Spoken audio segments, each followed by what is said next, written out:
berbagi informasi dan wawasan di lintas Banyuwangi. Sore hari ini teman, saya sudah ditemani oleh Mbak Aulia Hilma Safita ya. Ini adalah juara satu lomba baca berita Radio Bintang Tenggara kemarin. Nah, ini di depan saya sudah ada Mbak Aulia Hilma Safita. Halo Mbak Aulia. Hai Kak. Iya, ini nama panggilnya siapa nih, Mbak Aulia, Mbak Hilma atau Mbak Safita?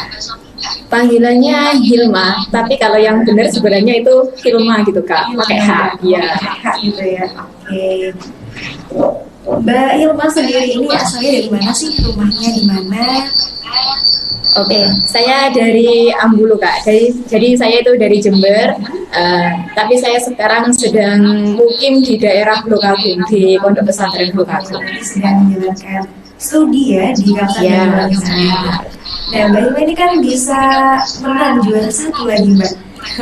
Ini kok bisa tahu ada lomba baca berita di Bintang Tenggara ini, tahunya dari mana, Mbak? Nah gini Kak, jadi kalau di kampus saya, di jurusan saya itu kan update banget sih, update banget kalau masalah lomba-lomba, apalagi kalau di program studi saya. Terus ada teman saya tuh, nah teman saya kasih info di grup tentang lomba ini, kemudian saya itu langsung kayaknya keren banget nih, keren banget lombanya, dan saya tuh gak berpikir oh nanti bakalnya kayak gimana itu nggak kepikir sih, cuma pengen aja ikut lomba itu gitu. Jadi buat tambah pengalaman gitu ya. Benar banget. Dan kalau Mbak Hilma sendiri, apakah latar belakangnya ini juga dari public speaker atau bagaimana, Mbak?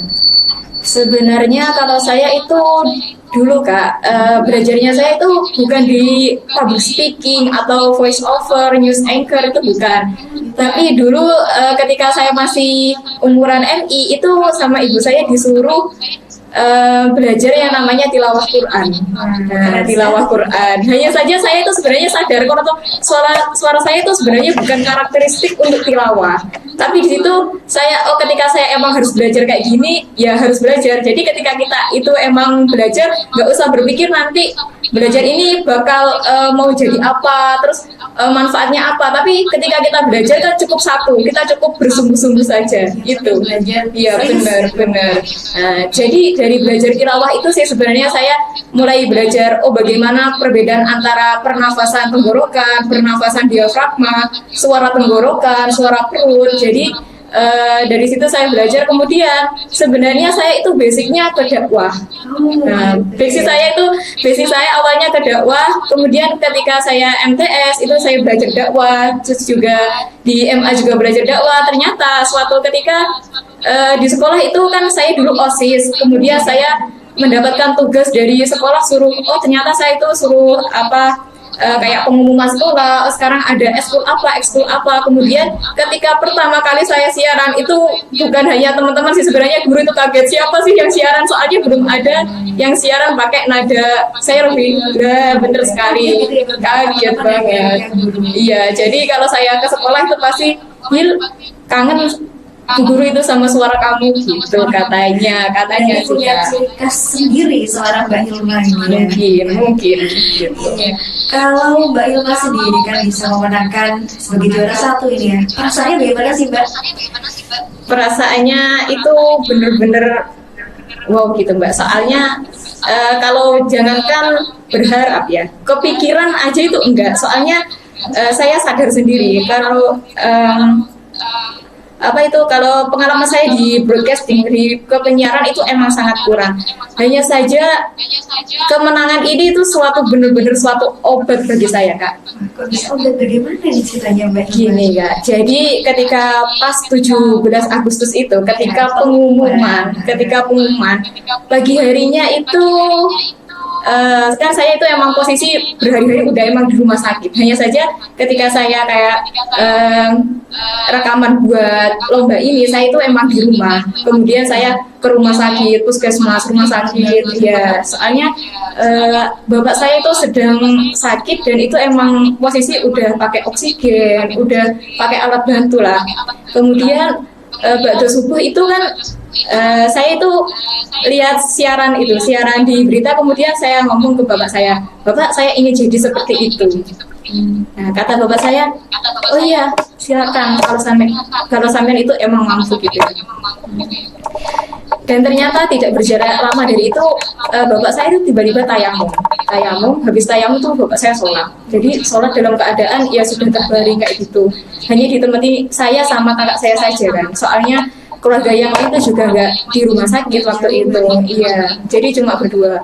Kemudian tidak ya mungkin sekitar jam 9 atau jam 10 itu ayah saya nazar. Ketika nazar itu saya kira apa serangan jantung apa gimana. Jadi saya panggil dokter. Kemudian ternyata itu sudah detik-detik sakaratul maut dari bapak saya.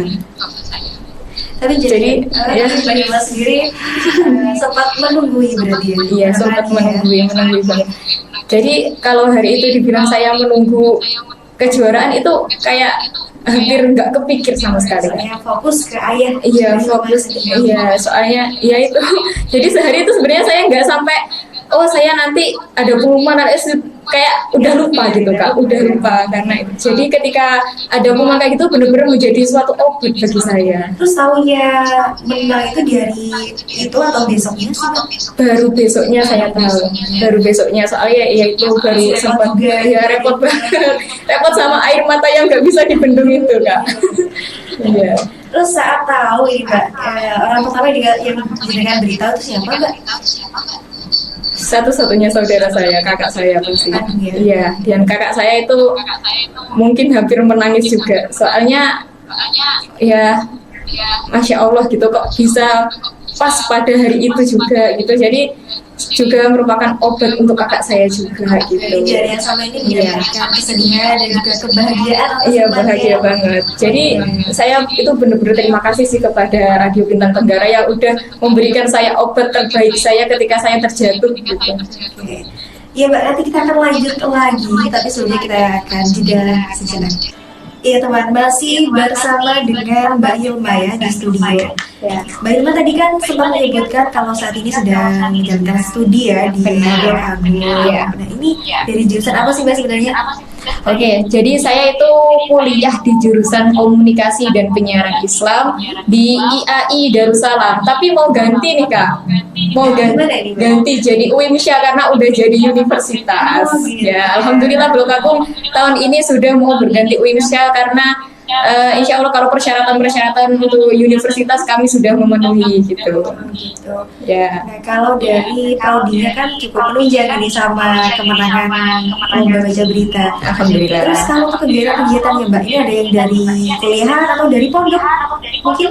Ya, sebenarnya kalau ini Kak, kalau masalah public speaking saya itu lebih terasa mungkin ketika saya di pondok juga.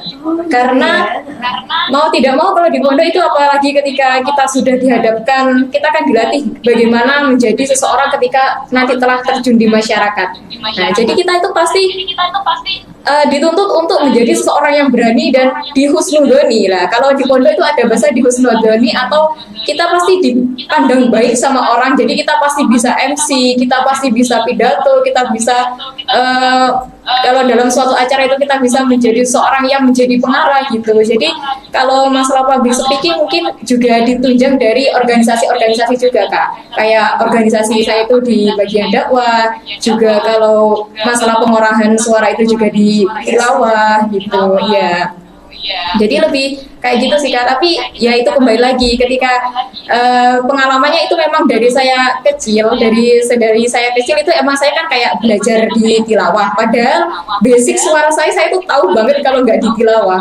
Cuma di situ saya berpikir, oh ketika saya memang diharuskan untuk belajar ini, ya kita harus belajar. Karena juga kalau di pondok saya ada kata-kata yang mengatakan bahwasanya ketika kita di suatu pendidikan, maka ambillah segala sesuatu yang kita butuhkan. Ibarat kalau kita itu ada di pasar, maka belilah apa saja yang memang sekiranya nanti akan kita butuhkan. Nah, nanti itu yang telah kita beli akan kita manfaatkan ketika kita memang sudah terjun di masyarakat. Jadi kalau memang kita harus belajar, mungkin belajar kaligrafi ya kita belajar aja. Cuma emang satu kuncinya ketika kita belajar itu jangan terlalu memikirkan apa sih manfaatnya ke depan, tapi cukup pikirkan bagaimana kita bisa bersungguh-sungguh dan kita telaten dalam bidang yang memang mau kita pelajari. Itu aja sih Kak. Belum berguna saat ini.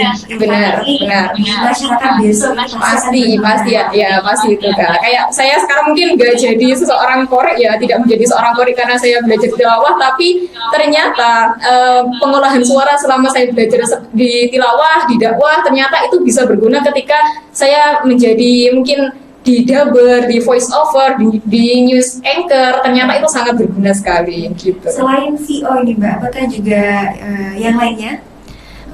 Sebenarnya kalau lainnya itu saya lebih itu sih Kak, mungkin di bagian kerajinan atau di bagian itu sih, cuma di bagian dakwah. Cuma saya itu aja sih Kak. Cuma ya kalau di pondok mau tidak mau itu pasti sebenarnya lebih ke membaca kitab kayak gitu. Jadi saya kan kalau di pondok itu bukan disuruh mengajar di sekolah formal di bagian bagaimana kepenyiaran, tapi saya lebih ke dunia gitu.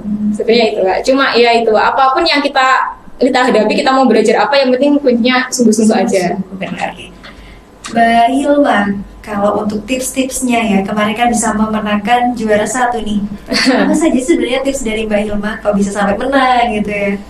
Ya, kalau sebenarnya saya malu Kak kalau ditanya masalah tipsnya. Soalnya saya tahu sendiri kalau pengalaman saya mungkin masih kurang, dan teman-teman saya yang menjadi peserta lain itu juga pasti lebih banyak pengalamannya. Cuma ketika kita mau menghadapi kayak lomba persiapan, itu memang persiapan itu harus.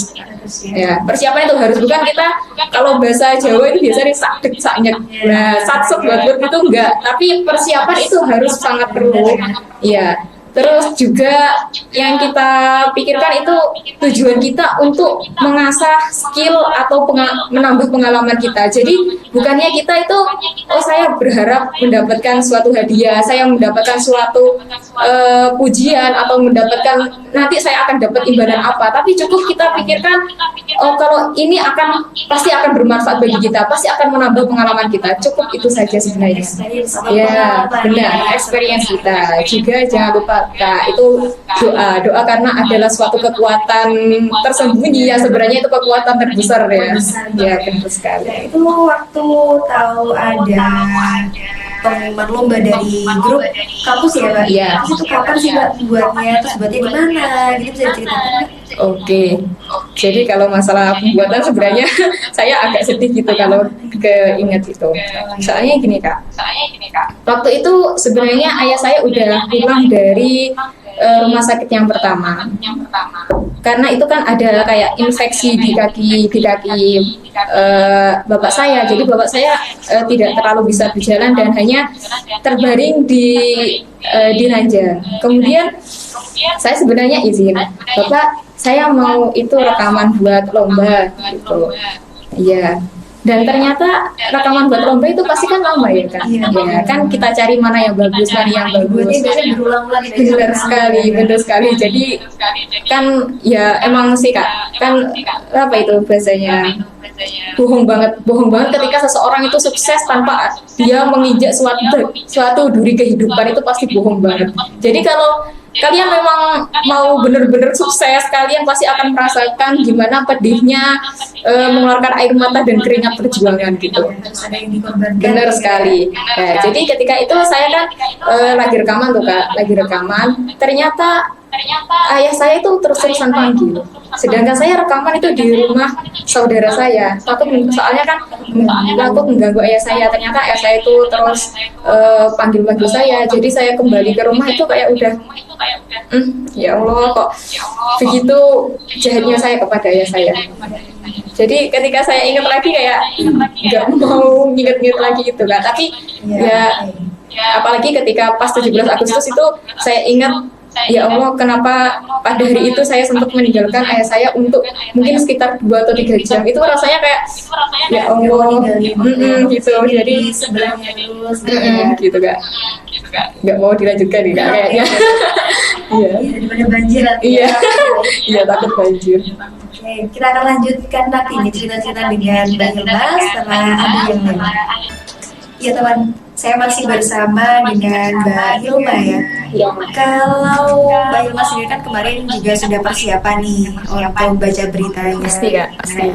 Ini pasti banyak pendengar yang ingin mendengarkan lagi. Gimana sih suara dari Mbak Hilma yang bisa menang juara 1 kemarin? Iya. Tapi jangan terlalu diharapkan ya Kak. Kadang kita mengharapkan sesuatu yang memang sebenarnya bukan menjadi hak kita untuk mengharapkan itu. Iya, iya. Oke, saya coba ya Kak.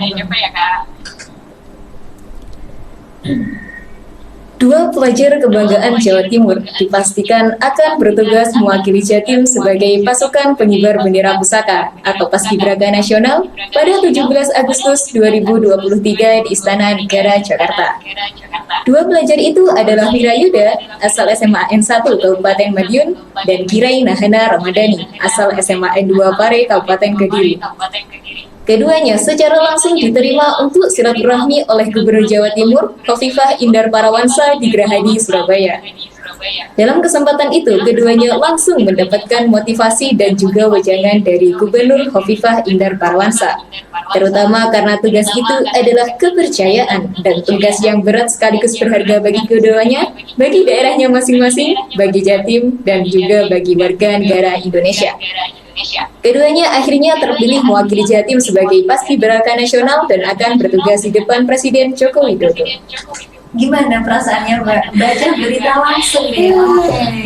Jadi rasanya pasti berbeda banget Kak. Iya, Iya. bisa dijelaskan di perasaan gimana nih? Soalnya yang buat kapan hari itu? Kalau yang sebelumnya kita kan pasti udah latihan dan kita nge-tag video berkali-kali tuh. Dan kita pasti cari yang terbaik. Dan kalau saya sih nggak melulu yang terakhir itu yang terbaik, mungkin yang tengah-tengah pasti yang terbaik gitu. Jadi mungkin kalau emang mau buat teman-teman yang mau bener-bener bisa, itu emang perlu yang namanya pengalaman langsung. Karena kalau sih tadi baca beritanya. kalau deg-degan sih sebenarnya enggak sih ya Kak. Tapi cuma emang mungkin kalau masalah intonasi atau ketepatan pembacaannya itu juga saya itu kan sering yang namanya keserimpet gitu, sering keserimpet. Jadi kalau kita emang kita meskipun memiliki banyak materi tuh ya Kak. Seandainya saya itu sudah di kampus sudah dapat banyak materi. Oh ternyata kalau kita ketika broadcasting, ketika kita siaran harus kayak gini, itu emang kalau materi aja itu bener-bener nggak cukup. Jadi perlu yang mungkin kayak gini. Jadi langsung terjun dan langsung praktek gimana sih kalau kita emang sudah berhadapan dengan mikrofon, nah kayak gitu. Terus tadi ada demam panggung. Pasti Kak. Iya. Mbak Hilma, ini ada nggak sih pesan-pesan buat generasi Z ya? Kita kan sama-sama generasi Z nih. Benar. Untuk bisa meraih kesuksesan seperti Mbak Hilma. Oke, jadi sebelumnya kalau kalian mungkin menganggap kalau ini adalah suatu kesuksesan, sebenarnya ini adalah langkah awal saya untuk menapaki sebenarnya seperti apa saya nanti kedewasaan saya, bagaimana gambaran dari kehidupan saya nyatanya nanti. Karena saya sendiri sekarang kan masih di pondok dan belum tahu gimana sih dunia kerja, gimana sih dunia masyarakat yang ternyata nantinya lebih kejam.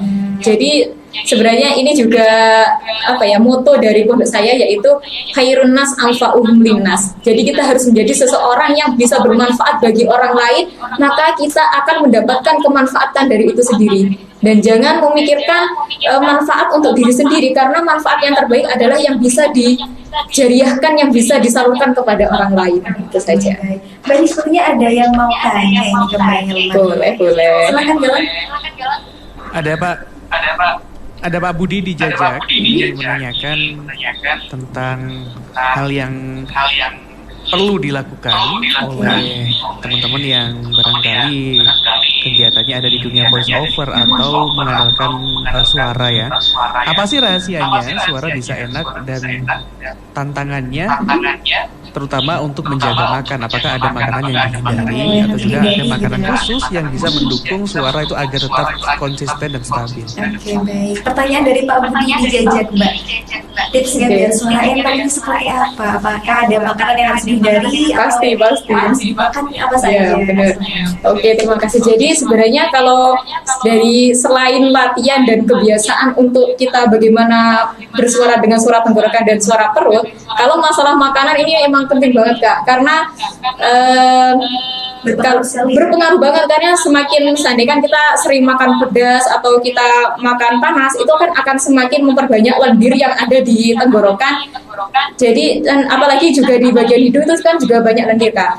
Mungkin kalau teman-teman pernah mengenal yang namanya gurah. Nah, gurah itu untuk mengeluarkan lendir itu saya kan pernah gurah 2 kali dulu. Nah, untuk mengeluarkan lendir yang ada di tenggorokan dan di hidung saya itu. Jadi kalau padahal saya itu bukan seseorang yang suka pedas, suka makan pedas, suka makan es, itu bukan, ya saya makan tapi nggak, emang saya ya nggak sebanyak itu. Jadi emang perlu yang namanya pembatasan. Jadi tapi kita kembalikan lagi, ketika kita masih sehat, ketika kita emang mau makan pedas silakan makan pedas, kalau mau minum es silakan minum es, cuma sesuaikan dengan kemampuan dari diri kita sendiri. Jadi semakin apapun yang semakin banyak, atau bahasanya itu israf. Nah, israf, semakin apapun yang kebanyakan itu pasti tidak baik. Jadi buat ya pasti dengan sesuatu itu harus pas-pasan gitu ya. Juga kalau mungkin kalau emang mau membaguskan suara, itu juga perlu yang namanya makan kencur itu Kak. Oh iya ya. Ya, jadi bukan ke jahenya. Kalau jahe itu lebih memecahkan suara, tapi kalau kencur itu mungkin kalau yang mau suaranya lebih enak silakan mengkonsumsi kencur Ada gitu. pertanyaan lagi nih Mbak. Oke. Galan? Ada Mas Lasmana ini menanyakan mengenai logat ya.